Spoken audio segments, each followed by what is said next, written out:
What I'm doing now is to try and write in Elvish, because my writing is very inferior to the Elves. Their standard greeting when meeting, a star shines upon our meeting. J.R.R. Tolkien, father of modern fantasy literature.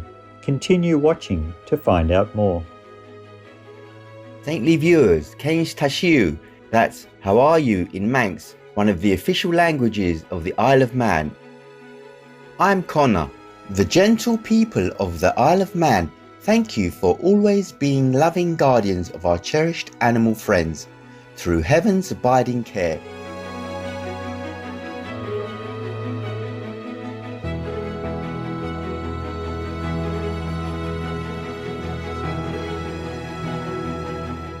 Welcome to our show, J.R.R. Tolkien, father of modern fantasy literature. John Ronald Reuel Tolkien, or J.R.R. Tolkien, was a renowned English writer, poet, and professor of ancient languages and philology. From his vast imagination, he created the fantastic world of Arda, wherein lies the mortal land of Middle-earth, an immersive continent populated not only by men, but also by Elves, Dwarves, Hobbits, Ents, Orcs, Trolls, dragons, and other mystical beings. J.R.R. Tolkien's intricate world of magic and fantasy took shape through an extensive series of published works that culminated in the hugely successful novels The Hobbit and The Lord of the Rings, both of which have been made into blockbuster films.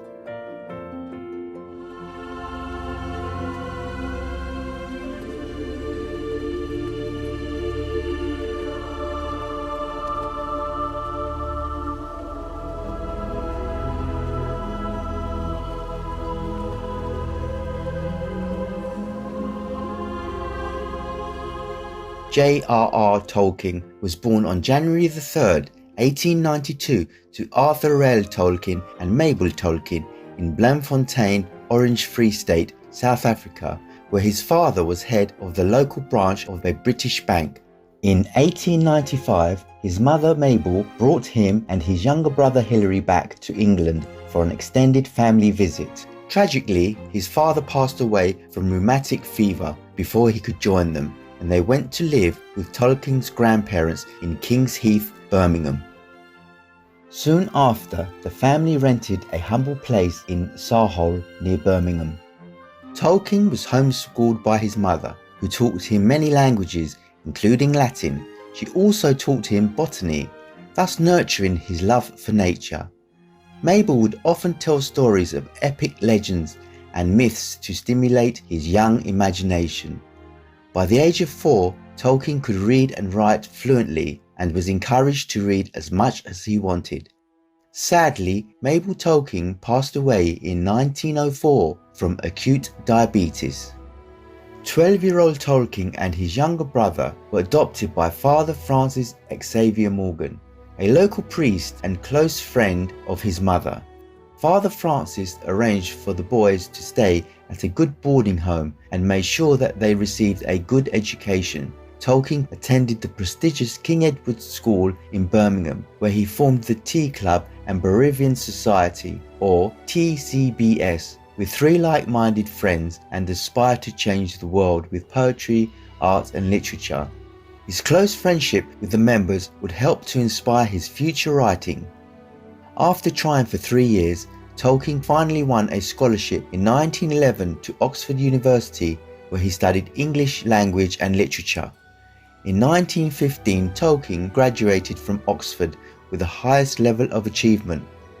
In the following year, he married his childhood sweetheart Edith Bratt, whom he had met at the boarding home. Later that year, Tolkien joined the British Army and soon after was sent off to fight in World War I. 4 months later, he caught trench fever and was sent home to England to recover. Fever relapses kept him from rejoining the war until it ended. Tolkien was devastated by the loss of 2 close friends from the TCBS to the war, including poet Geoffrey Batch Smith. In 1920, Tolkien accepted a reader position at the University of Leeds and became the school's youngest professor 4 years later.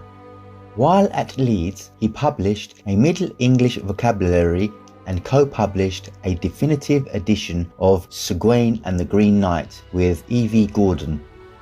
Both books became academic standards for many decades. He also translated many important Middle and Old English works such as numerous King Arthur tales and the epic Beowulf.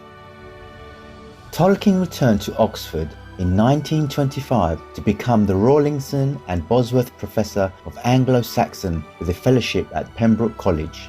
During his tenure there, he wrote The Hobbit and the first 2 volumes of The Lord of the Rings. He had a stable family life with his wife Edith, sons John, Michael and Christopher, and daughter Priscilla. Tolkien went to Merton College in 1945 as a professor of English language and literature and retired in 1959. Tolkien's wife Edith left the world at the age of 82. He engraved Luthien, the name of the elven princess in his fantasy world Middle-earth, on Edith's tombstone at Wolvercote, Oxford Cemetery.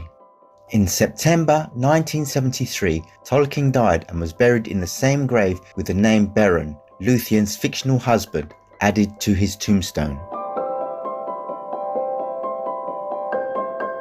From the time he was a schoolboy at King Edward's School, Birmingham, Tolkien liked to read and was interested in fairy tales.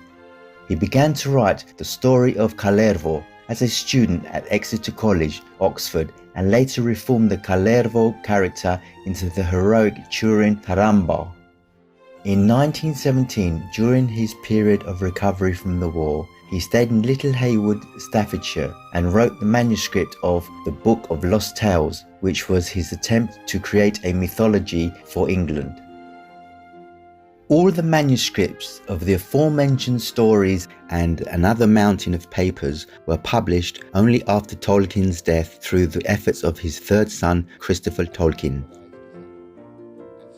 Tolkien's most celebrated books are The Hobbit, published in 1937, and The Lord of the Rings trilogy, which took him more than 12 years to finish and was published between July 1954 and October 1955.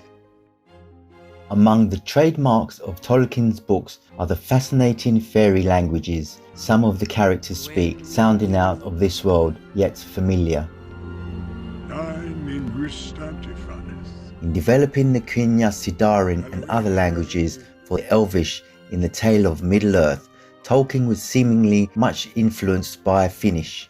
He was, in his own words, quite intoxicated by the sound and style of this language when he discovered it. He also listed Greek, Latin, Spanish and other languages among his inspirations. What I'm doing now is to try and write in Elvish, because my writing is very inferior to the Elves. Their standard greeting when meeting, a star shines upon our meeting.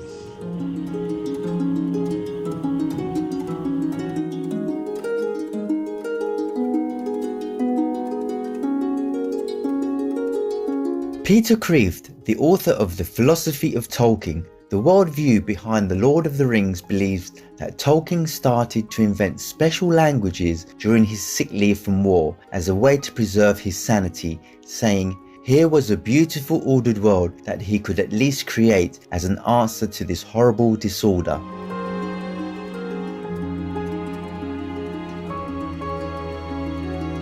J.R.R. Tolkien brought an abundance of natural beauty into his works, which express his extraordinarily intense feeling for an amazing ability to visualize landscapes.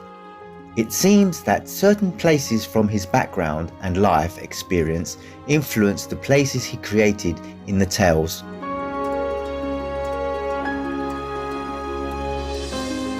The Shire is the nostalgic, beautiful home of the Hobbits in his books. In a newspaper interview, Tolkien revealed that the place was inspired by a few cherished square miles of actual countryside at Sharhole. This was the area where he lived with his mum and brother while growing up.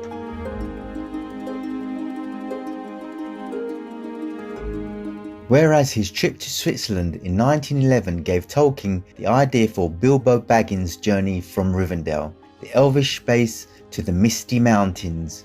Rivendell in Tolkien's drawing and illustration for The Hobbit is almost identical to a view of Lautenbrunnen Valley in Switzerland.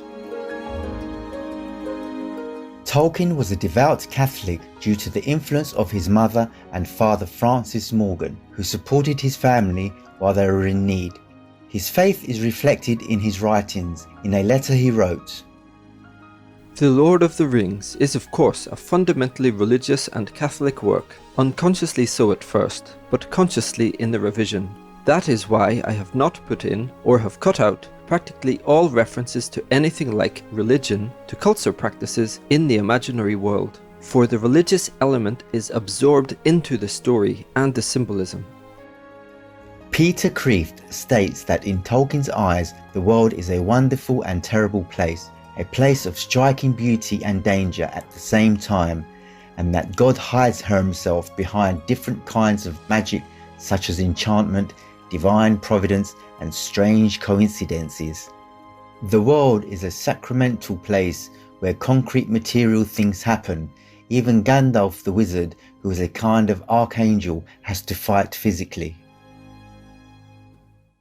We can learn much about Tolkien's philosophy and worldview from this passage from a letter addressed to his son Michael. Out of the darkness of my life, with so much frustrated, I put before you the one great thing to love on earth, the Blessed Sacrament.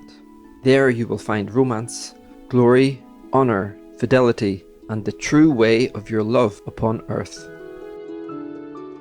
Decades after their publication, Tolkien's books continued to attract readers of all ages, and the stories are still relevant to today's world with its continued destruction of forests, the lost magical connection between humans and nature, and the ongoing struggle between good and evil in humans' hearts that manifests in the outer world. The date March 25th is Tolkien Reading Day, and the theme of Tolkien Reading Day 2020 is Nature and Industry, while that for the year 2021 is Hope and Courage, hosted by the Centre for Fantasy and the Fantastic at the University of Glasgow. In times of crisis, it's good to be reminded of the virtuous and down-to-earth hobbits in Tolkien's books, who remain courageous and steadfast in their faith, eventually finding salvation and returning home again.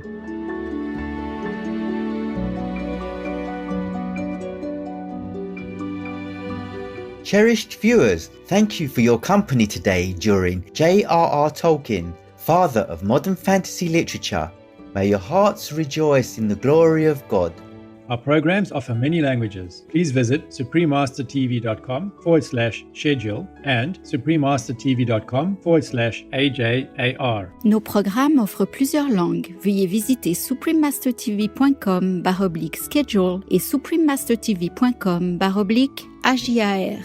Nuestros programas ofrecen varios idiomas. Visiten suprememastertv.com/schedule y suprememastertv.com/AJAR. برامجنا متوفرة بالعديد من اللغات. يرجى زيارة suprememastertv.com/schedule و suprememastertv.com/AJAR. Vegan leader, exemplary leader.